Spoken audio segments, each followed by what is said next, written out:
Nevada, the great silver state and the gold. New tales of Nevada, the stories, people working hard to make a home. Old tales of Nevada. Hello, everybody. Welcome to Old Tales of Nevada, past and present. Glad to have you with us this week. We have a great story to tell. It's all about a tavern that brings us great pride right here in Nevada. So stay tuned. We'll have the whole story right after this.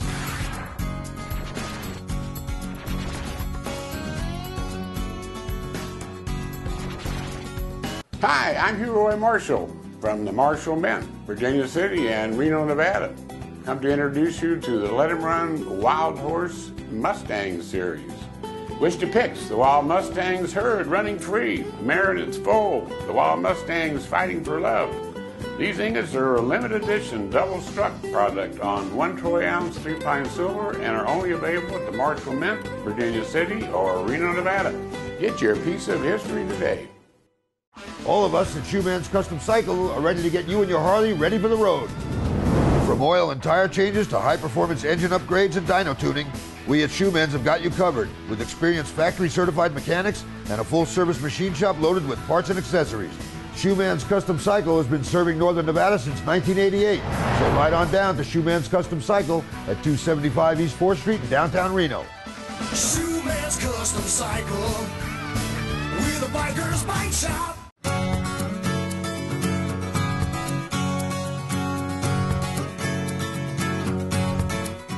Welcome, everybody, to Old Tales of Nevada, past and present. I'm John O'Brien, the host of the show, and with me, as usual, my co-host, the executive producer, Roy Marshall. Roy. How you doing, John? Good to see you. Good to see you, too. Yeah. Beautiful summer so far. Yeah, fantastic. It's going by real fast, though. Oh, it really And our special guest today is Todd Torvinen, who's an attorney here in town, but he's got such a great story to tell us about a tavern. I mentioned it in our tease, but it's about Sky Tavern and about the ski industry here in Northern Nevada. It brings us great pride to have that kind of thing here. And also about his family, including his dad, who has a great history in business and politics right here in the state of Nevada. So we got a lot to talk about today, and we're going to get started right away by going to Roy, as we usually do, because Roy is the creative mind behind this whole show. It was his idea to start with. We're just executing it. And Roy, we're going to go to you. You can tell us why we do the show. You betcha. Well, all of us make a mark on the earth, and some of us a little deeper and some of us a little less deep. And we have many, many things to be thankful for in Nevada, which many people don't realize. And probably most of all, we have to thank the state of Nevada for the United States of America, which was totally broke after the Civil War and couldn't pay back France, Germany, or England. And it was silver and gold from the Comstock that paid President Lincoln the funds necessary in order to get bailed out of the fix that we were in, which really was the beginning of the country. The other really major thing that we did here was to develop the dollar as a major unit of U.S. currency, which has become the major currency in the world, the U.S. dollar. And of course, it's you can take it anywhere. Yeah, that Carson Mint had a great impact. Yeah. In fact, those coins that they produce down there are probably more valuable than any other silver dollar minted in the United States. I don't know exactly why the Carson Mint is so bad. It's because it's so rare? Is that what it is? Well, anyway, we have such a great history. In fact, we're going to be down at the State Museum in the next couple of weeks, right on location there, in your theater. Good. Down there at the museum. I'll donate them some of these very unusual specimens that I've been finding. That's right. Yeah, tell us about that briefly. What have you been finding up there? We've been talking about it for months now. We've been finding some very unusual deposits of platinum at the Comstock that appears to be possibly the largest potential source for platinum in the United States. Perhaps many of you know what I do is I have studied Landsat imagery for many years and have mapped large deposits, and that's basically what I do. And this one runs all the way from town clear back out to the Citro mine, which is literally composed of 50-60% native platinum metal. It's amazing, which isn't makes it? it very, very unusual because platinum metal rarely ever comes in its native form. Right, and there's very few places in the United States that actually carry platinum in the ground. One up in Montana, and if your exploration proves true and comes out, it's happening here now. So that's an historic find, really, when you think about it. And we've been up there doing some drone shooting, and as we said, the silver was a very important star of the United States, and it has become our digital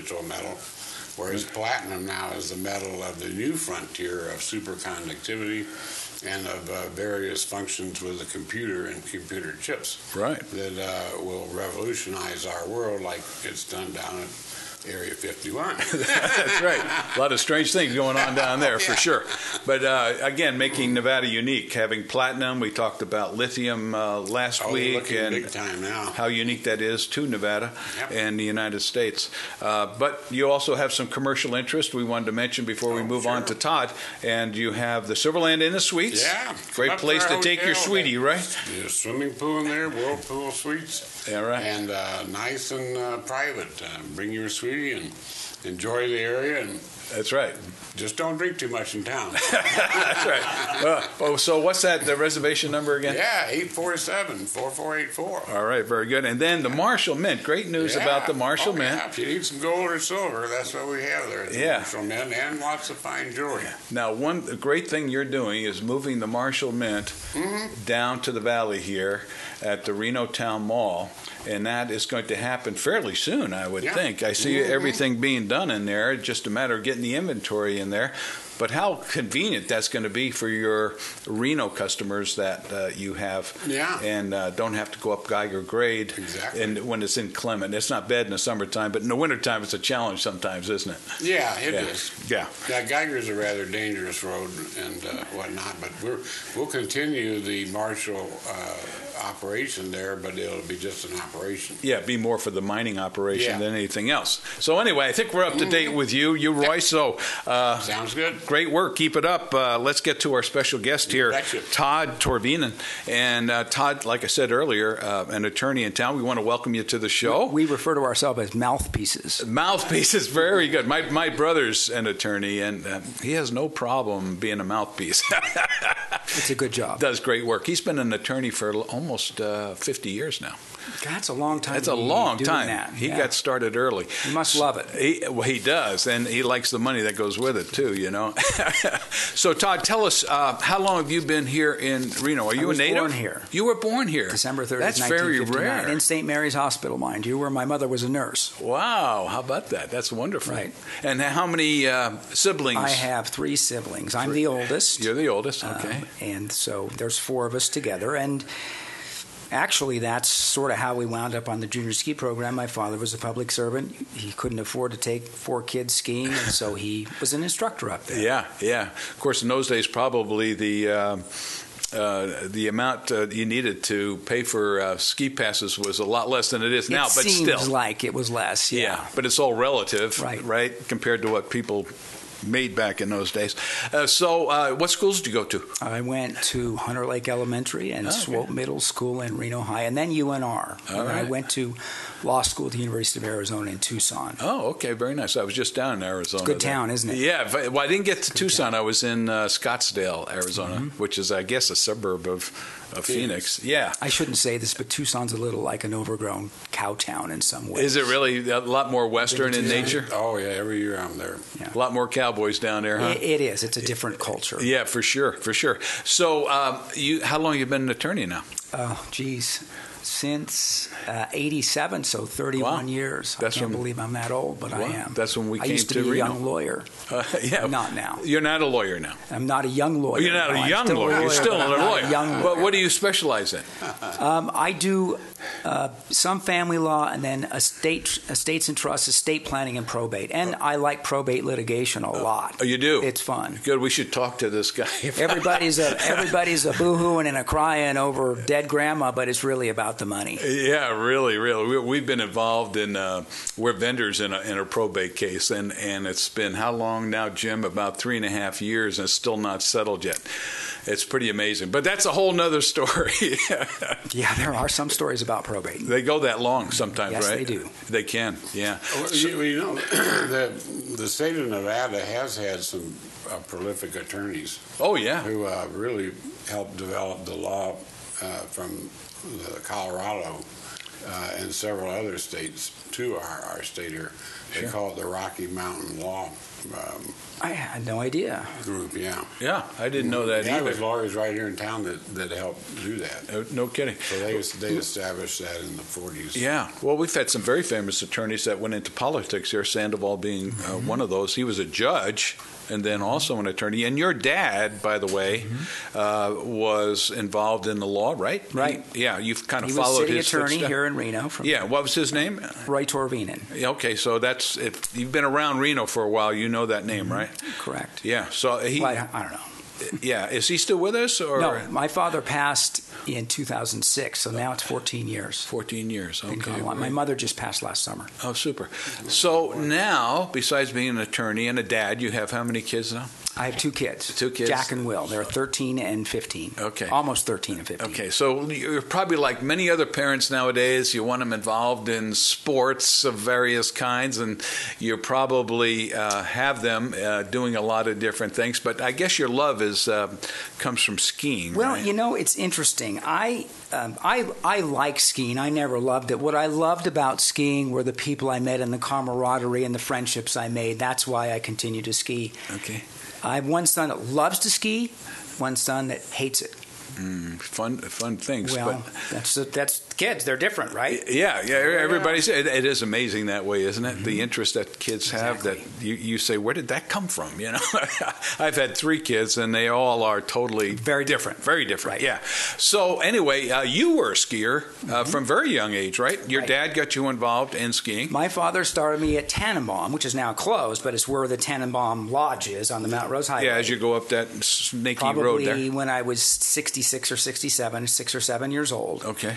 And then I actually spent one day at Slide Mountain, but in those days it had what was called the ring lift. And the chairlift split around you, right? Well, I was probably 40 pounds, and the chairlift didn't split and ran me over, so I wouldn't go unless it was the T-bar or the Palma, right? Wouldn't go to Slide Mountain for 3 years. Ran me over. Yeah. Flattened me like a pancake. It's still dangerous getting on those things. Still scares me.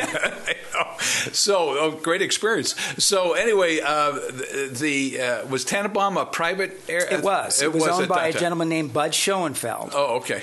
Yeah, it's closed about 1980. 1980. You still see all the old equipment and everything up there? Some of it's still there. I think the old lodge is still there. I think. Yeah. It's a tiny little box. Yeah, it's not very big. Yeah. Very, very small. Yeah, so there was Tannenbaum, and then the other area was Next up, Sky Tavern. Sky Tavern, which is kind of like across the street or down the hill. I don't know how you describe that, but it definitely... Well, it's up higher. Tannenbaum's at 7,000 feet, and Sky Tavern's 7,500, 7,550. Okay. So we've got about 30 seconds in this segment. So that was what year when you were started to ski? 66, 67, somewhere 6 or 7 years old. Oh, okay. So you got in there really young. Yeah, lovely. All right. Well, listen, let's take a break here, and then we come back, and I want to get into the story of Sky Tavern because we go by that area a lot, and people don't know what really happened there, and it's a great story. So we'll be back with more Old Tales of Nevada, past and present, right after this.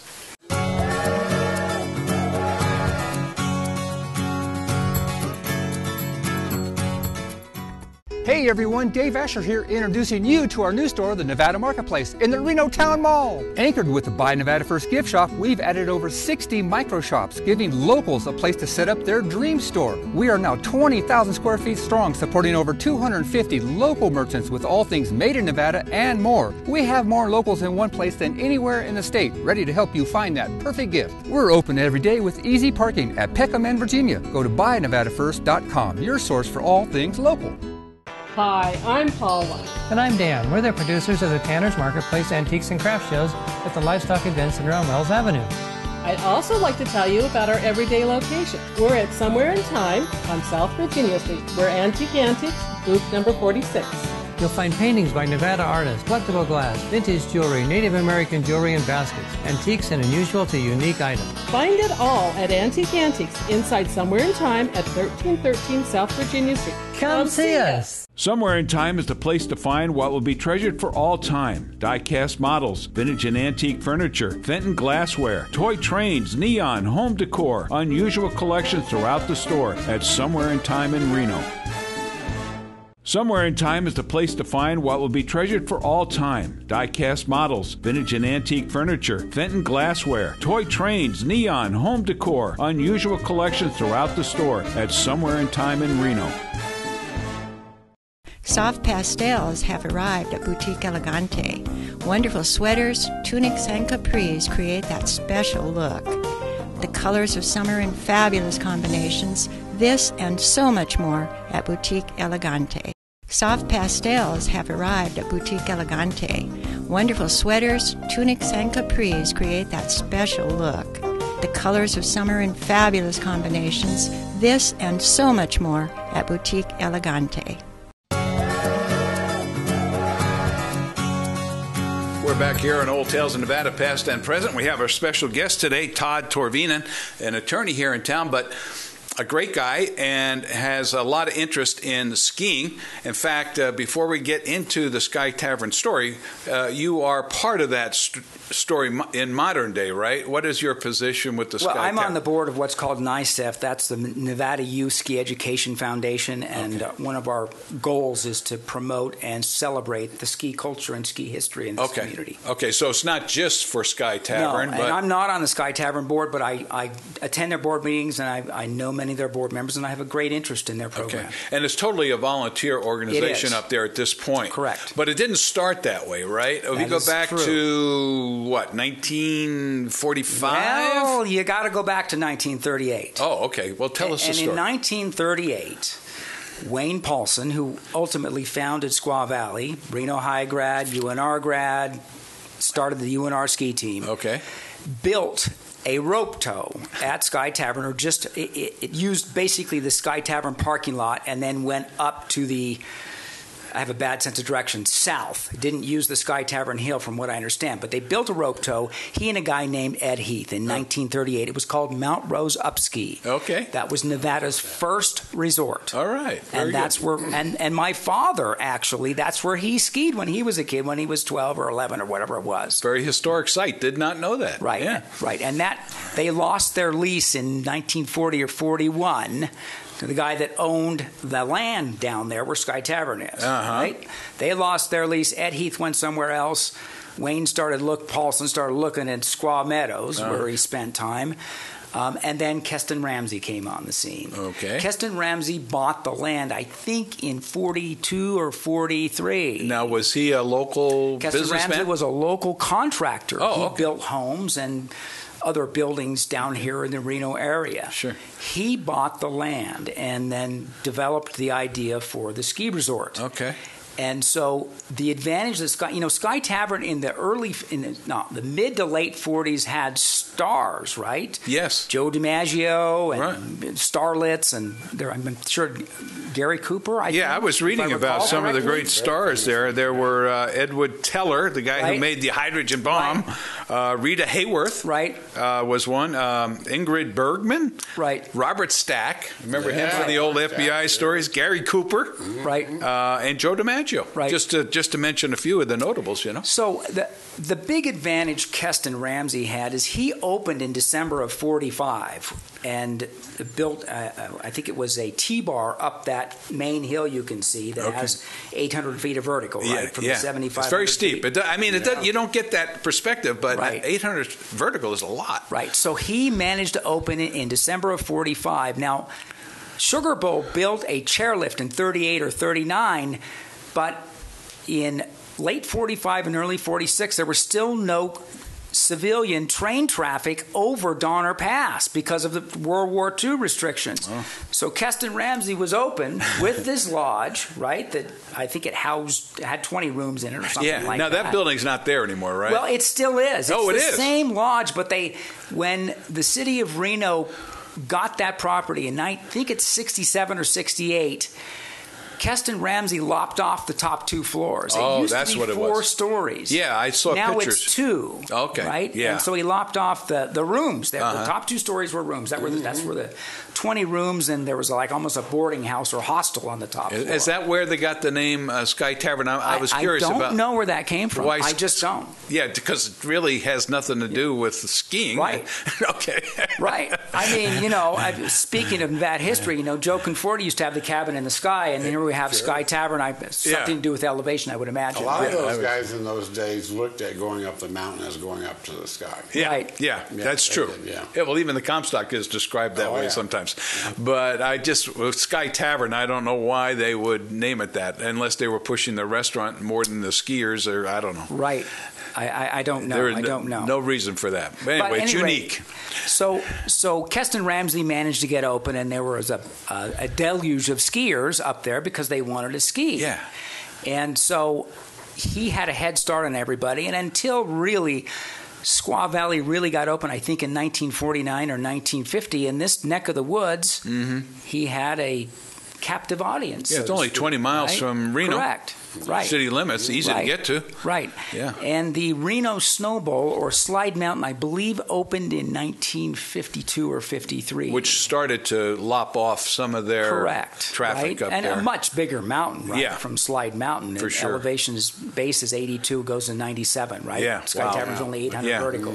Although, as I was looking at the map of Sky Tavern, you see the big vertical there, the 800-foot, which is rather wide and open. It is. But it does go around the back, and there are other trails. And there's the jump hill, too, right? There was actually an Olympic, I don't know if it was Olympic size, however many meter, where they go 50, 70, 90 meters or something like that. Yeah. There was an actual ski jump on the jump hill, hence the name Jump Hill. Oh, okay. That's why they call that. That's the closest hill. It's the steepest, too, if you come from the highway. Yeah. Right across what's called Grass Lake. There used to be a lake in that where the parking lot is. That was a lake. No kidding. Wow. Right. And actually is part of the plan in the future is to reestablish the lake for snowmaking. Oh, that makes sense. So to bring it back to the future. Yeah, because that was a problem. Bring the lake back. Yeah, that was a problem last year. Right. Not having any snow, they couldn't make snow. They didn't open until March. Yeah. Now I understand when Ramsey first opened that ski resort, there was no electricity up there. Right. They had a generator. I do recall that. They had a gas generator, actually, if memory serves me correctly. That's how they operated. Yeah. There was no electricity up there. So when it came to grooming the hill and everything, they had to do it manually. They would sidestep up and down. Yeah. Right? And in fact, I read it years ago, but Keston Ramsey did an oral history through the University of Nevada, Reno. I heard about that, It's about 30 pages, and it goes through the history of, when the hill was moguled, guess what they did? They just sidestepped it down and smashed the moguls down. There was no, $400,000 snowcat to go run up and run down with a roller. Right. Yeah, right. So how did they get up and down the hill, though? That was a generator, I guess, they used, right? That's what they used to power the lift. That's my understanding. Yeah, okay. Right? Yeah. I mean, by the time I got up there, they had the Palma lift, and whenever it was 69 or 70, when my dad took us up there, and he was an instructor. Yeah.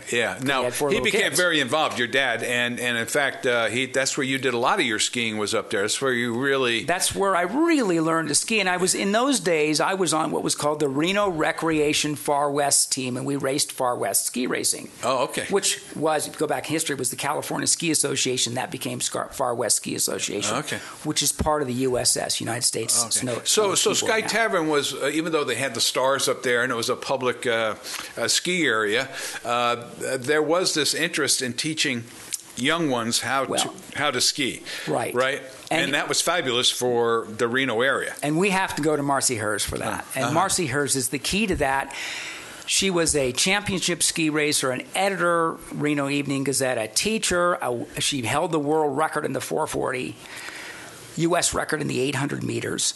An extraordinary athlete. Okay. Extraordinary. And she part of when you say hers, is that part of the Hers? She married family? Walter Hers, who Okay. was, I think, the son of the guy, I can't remember his name, who founded Hers Jewelry. Hers Jewelry right? over in I think Sparks. That's how it goes, if memory Okay. serves me correctly. But Marcy Hers, in 46 or 47, she had a child, Howie, and she ran a preschool. And so she had her Woody station wagon. And she would throw the kids in the back of the Woody in her preschool, and she took them up to learn how to ski. She taught. Wow. That's what became the junior ski program. Okay. And this is the 70th anniversary, by the way. Amazing. 1948 of the junior ski program. And Keston Ramsey, to his credit, the owner of Sky Tavern, was open to teaching kids to ski. Well, yeah. And that's what he did. He was community-oriented. Yeah. And on top of that, people don't know this, but the University of Nevada trained there at Sky Tavern, and Keston Ramsey let them train for free. He provided them hill space because he realized I guess that they were part of the culture. You know, that's what have. We've been doing a show for about 8 years now, and we have found that the entrepreneurs in this town were not only there to make money, but to give back to the community. And here's another example of that. Well, that, not to go far too back in history, but that's Thomas Jefferson's model, enlightened self-interest, is it not? Yes. Isn't that the model? Yeah. And that's what we look for in people in our communities, is it not? Yeah, So we have found that there seems to be an attraction to Northern Nevada for that kind of an entrepreneur. Uroy's like that. I know you're like that. And a lot of the interviews we've had, there are people today in the past who have started business, made a lot of money, but they have given back to the community. And this is wonderful that that Sky Tavern had this program for young people. Right. And look what it has produced. 100,000 kids have gone through that program. Yeah, amazing. If they have snow, 2,400 kids a winter, and that's only on the weekends, right? Amazing. How many years did Ramsey own that property? And when did it finally hit its demise, if there was such a thing? He owned it to 1964, and then he sold it to a guy, I can't remember the name of the guy he sold it to, and took back some paper. The guy defaulted.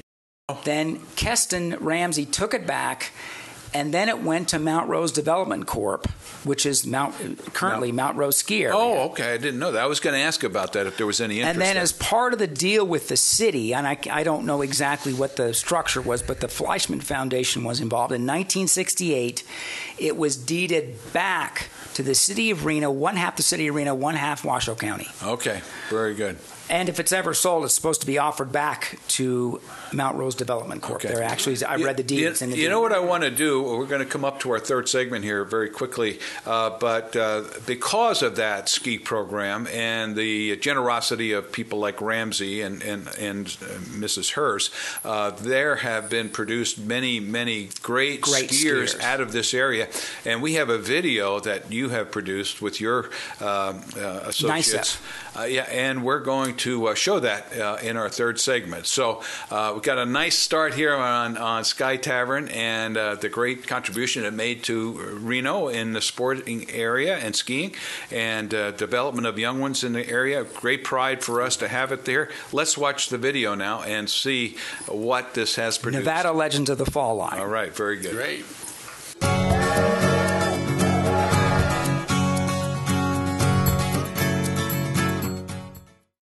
Soft pastels have arrived at Boutique Elegante. Wonderful sweaters, tunics, and capris create that special look. The colors of summer in fabulous combinations, this and so much more at Boutique Elegante. Soft pastels have arrived at Boutique Elegante. Wonderful sweaters, tunics, and capris create that special look. The colors of summer in fabulous combinations, this and so much more at Boutique Elegante. Hi, I'm Chris from Past Time at Somewhere in Time. Are you looking for that one-of-a-kind gift that you can't find in the big department store? I have something for all occasions. Got stuff? Need to know whether or not it has value or how to sell it? We can help with that too. Come and see me Tuesday or Wednesday at Past Time in Somewhere in Time at 1313 South Virginia Street in Reno. Just ask for Chris. Deluxe Travel, locally owned and operating since 1991, is the home for travel to Mexico and Central and South America. The crew at Deluxe Travel is bilingual, trustworthy, thorough, and caring. They will do everything possible to make your dream vacation the best it can be. Now is the time to book for winter travel, so stop by the office at 100 California Avenue or call 686-7000. You can also check us out on our website at deluxetravelLTD.com. At Deluxe Travel, we sell dreams. Come in and plan yours. Hi, I'm Paula. And I'm Dan. We're the producers of the Tanner's Marketplace Antiques and Craft Shows at the Livestock Event Center on Wells Avenue. I'd also like to tell you about our everyday location. We're at Somewhere in Time on South Virginia Street. We're Antique Antiques, booth number 46. You'll find paintings by Nevada artists, collectible glass, vintage jewelry, Native American jewelry and baskets, antiques and unusual to unique items. Find it all at Antique Antiques inside Somewhere in Time at 1313 South Virginia Street. Come see us. Hi, I'm Hugh Roy Marshall from the Marshall Mint, Virginia City and Reno, Nevada. Come to introduce you to the Let 'em Run Wild Horse Mustang series. Wish depicts the Wild Mustangs herd running free, a mare and its foal, the Wild Mustangs fighting for love. These ingots are a limited edition double-struck product on 1 troy ounce 3-pine silver and are only available at the Marshall Mint, Virginia City, or Reno, Nevada. Get your piece of history today.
You have got to come and see our bridal designer collection here at Precision Diamonds. We bought our building, lower the overhead. That means everyday low prices to you. Hey everyone, Dave Asher here introducing you to our new store, the Nevada Marketplace, in the Reno Town Mall. Anchored with the Buy Nevada First gift shop, we've added over 60 micro shops, giving locals a place to set up their dream store. We are now 20,000 square feet strong, supporting over 250 local merchants with all things made in Nevada and more. We have more locals in one place than anywhere in the state, ready to help you find that perfect gift. We're open every day with easy parking at Peckham and Virginia. Go to buynevadafirst.com, your source for all things local.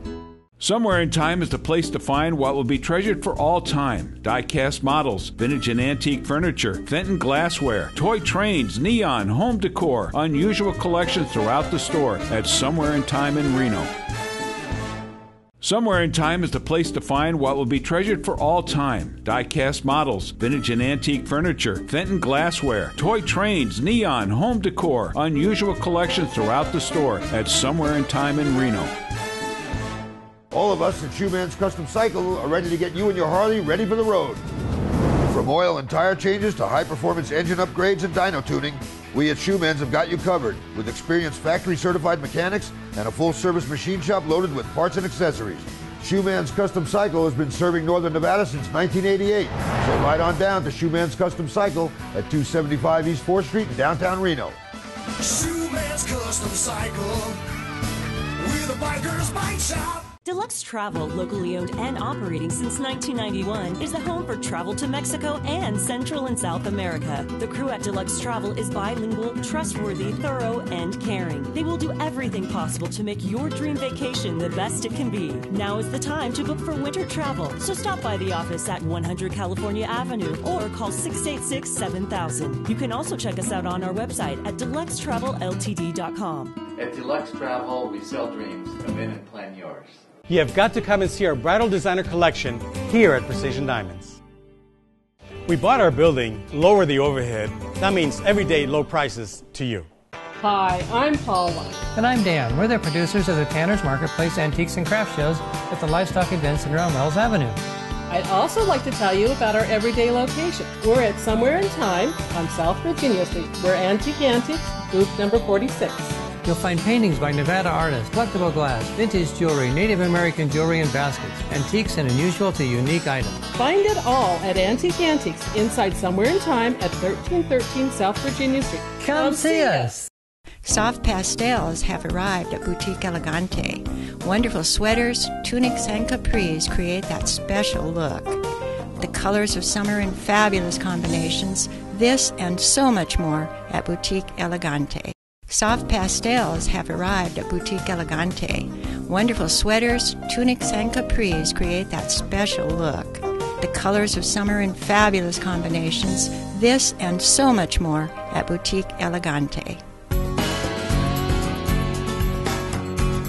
We're back here for our last segment of Old Tales of Nevada, Past and Present, and we just finished that video, and it's amazing how many important skiers came out of this area. Everything almost from every major one for Polson, who started Squaw Valley, to Marcy Hers, who was Dick Dorworth, Rusty Crook, Dodie Post, and Bob Howard, Lane Spina, David Weiss, Eva Twardokins. David Weiss was on TV. And the McKinneys. You know the McKinneys. You heard of Tamara McKinney, Steve McKinney? Their mom, Frances McKinney, moved here in 1957. Out in Washoe Valley. And those kids started at Mount Rose and Sky Tavern. That's where they started. So the Sky Tavern program was fabulous for developing skiers, and I would imagine not only as the skiing portion of it, but to just develop the character of people too, because it's based on volunteerism. Everybody's up there as a volunteer, which is the reason 8 times a kid can ski during the winter for $150. Amazing. For a kid that's 13 to 17 years old at Squaw Valley, and nothing against Squaw, but it's $142 for a day. A day. A day. Yeah, and they say golf is expensive. Holy cow. Yeah. So it allows young families, Yeah. right, Yeah. the opportunity to get their kids and learn how to ski. In fact, that's why you skied there, because your dad was a My public dad servant. was a public servant, had 4 kids. 4 kids, right? yeah. Now, it's definitely today a volunteer organization. That's what makes the world go round. The city owns the land? City owns the land. Okay. Right. Did they buy it from? There's a lease to lease. Sky Okay. Tavern. Okay. Correct. Okay. But that program still reflects what I believe when I researched the history here. Marcy Herz's ideals. Number one, sports were good for everyone, especially for children. And those days, when she started that, kids would, my perception is they'd be stuck at home at wintertime, right? Right. It was to get them out, do something, right? Exactly. Now we have these videos. That's another reason to get them out. Yeah, they never get out of the house now, even in the summertime. And the second ideal that Marcy had was that all children should have the opportunity to learn how to ski. Yeah, wonderful. And the basis of that is what drove the volunteerism. So volunteer instructors and, volunteers that work in the kitchen and volunteers everywhere in the program. Now, how unique? Tell us how unique this program is compared to the rest of the United States. How many other cities are doing what we're doing here From in what I understand, this is the oldest and largest of its kind in the country. The amount of volunteer hours that lift this program dwarf everything else. Yeah. Just dwarf it. Amazing. And that's the history that we have here. And, of course, nowadays you have electricity, right? Well, apparently.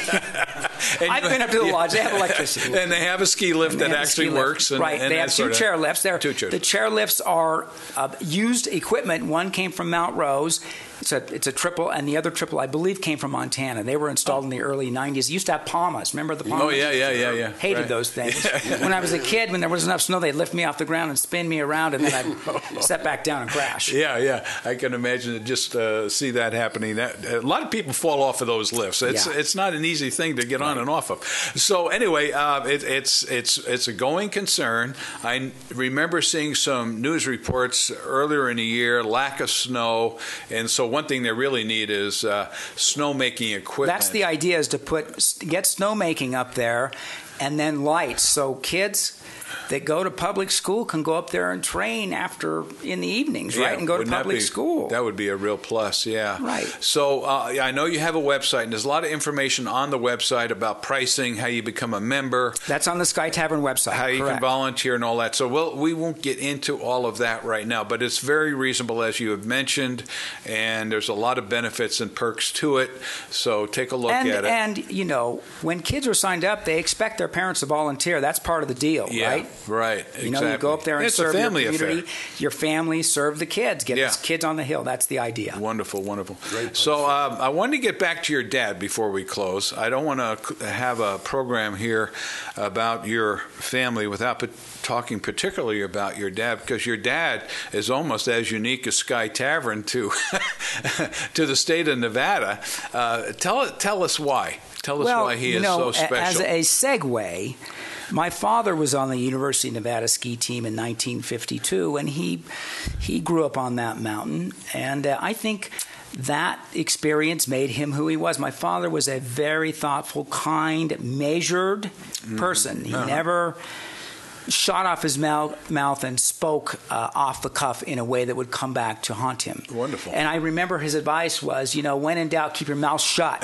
So he was gracious. Good advice, isn't it? He was a gracious man, right? He was very gracious. Yeah, that's and kind to people. Wonderful. And when he was a judge, I remember when I was a young lawyer, I'd panic about things because young lawyers panic. We don't know what we're doing, right? Yeah.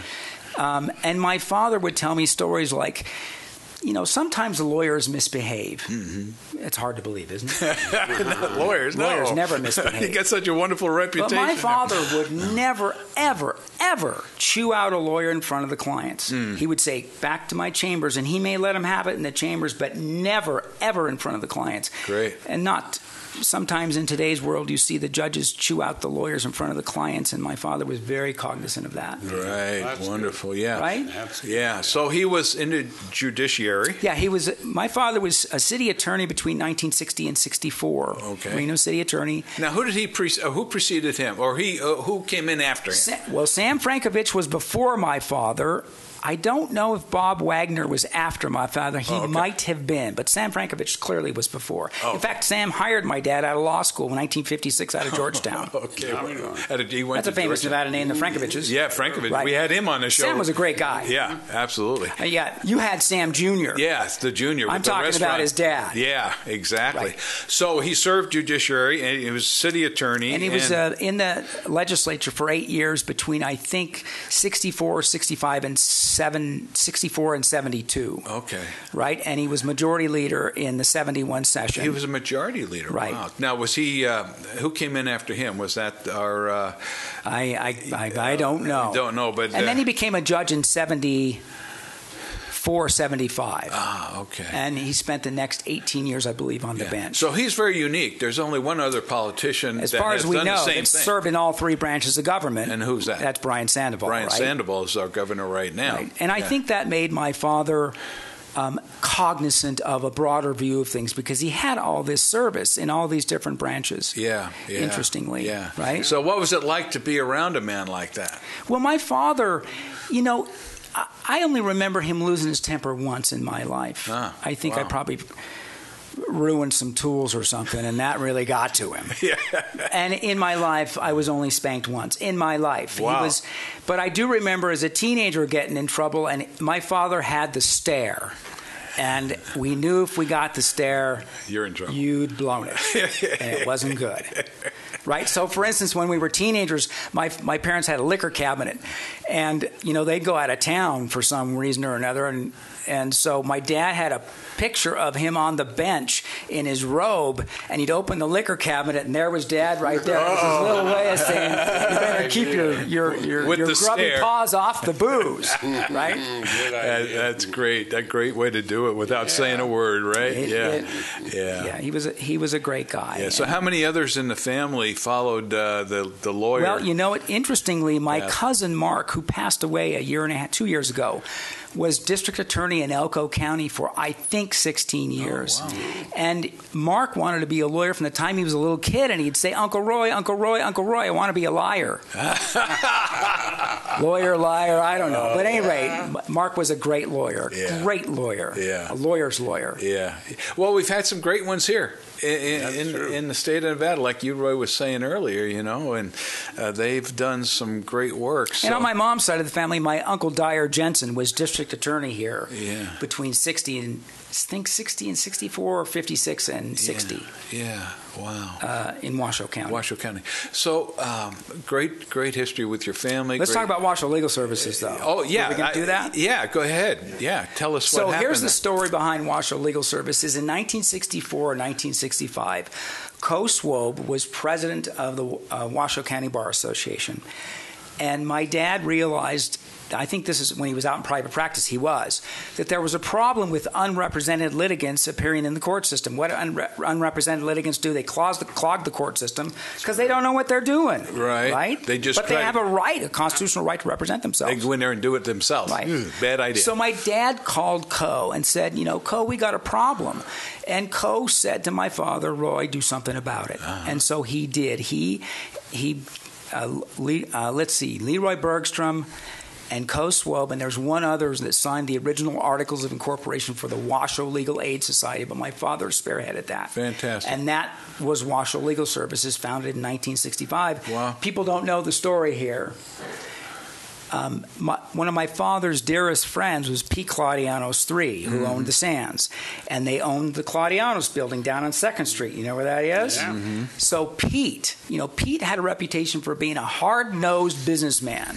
And others would describe it one way or another, that more brightly than that. But Pete gave Dad office space and a secretary, and the lawyers would rotate in to the Legal Aid Society and serve the public for 4 or 5 hours. And that's how it started. Pete did that. He gave that. So how many people have been served by that organization since? Do you have thousands? idea. I know now. I was 20 years on the board of Washoe Legal Services.